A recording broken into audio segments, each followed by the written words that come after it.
শুরু করলাম আমার ফ্লোটিং লোটাসটা সাজানো দিয়ে। প্রত্যেক দিন জানো তো আমি নানা রকম ফুল পাতা দিয়ে সাজাই। আজকে দেখছি আমার ছেলে ওর মতন করে কিন্তু সাজাচ্ছে। ঠিক আছে, সবার তো একরকম হয় না, তবে এই আগ্রহগুলো থাকা কিন্তু ভালো। ছেলে বা মেয়ে কোনো কাজই কিন্তু কারোর জন্য স্পেসিফিক করে করা নেই, এই নির্ধারণটা না থাকাই কিন্তু সঠিক, এটা আমার মনে হয়।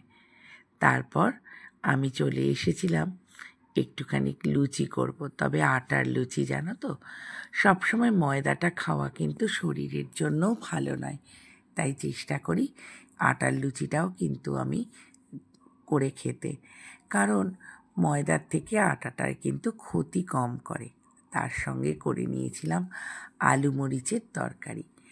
যখন একটু মুখে সর্দি বা জ্বর থেকে উঠবে তোমরা এইভাবে আলু মরিচ করো, তবে আমি কিন্তু এটা সম্পূর্ণ ঘি দিয়ে করেছি, তোমরা কিন্তু রিফাইন তেলেও করতে পারো।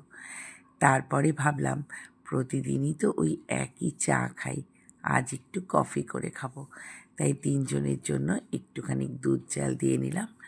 তারপরেই সোজা কফি করতে চলে এলাম। আর কফিটা মাঝে মাঝে বেশ ভালোই লাগে, তবে আমি তো একটু চা লাভার, আমার কিন্তু আবার চাটা ভীষণ পছন্দের।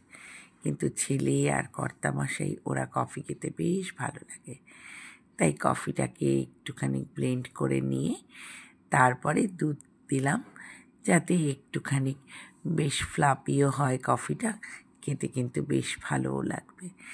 এই করেই সন্ধ্যের সময়টা তিনজন গল্প করতে করতে কাটিয়ে দিলাম।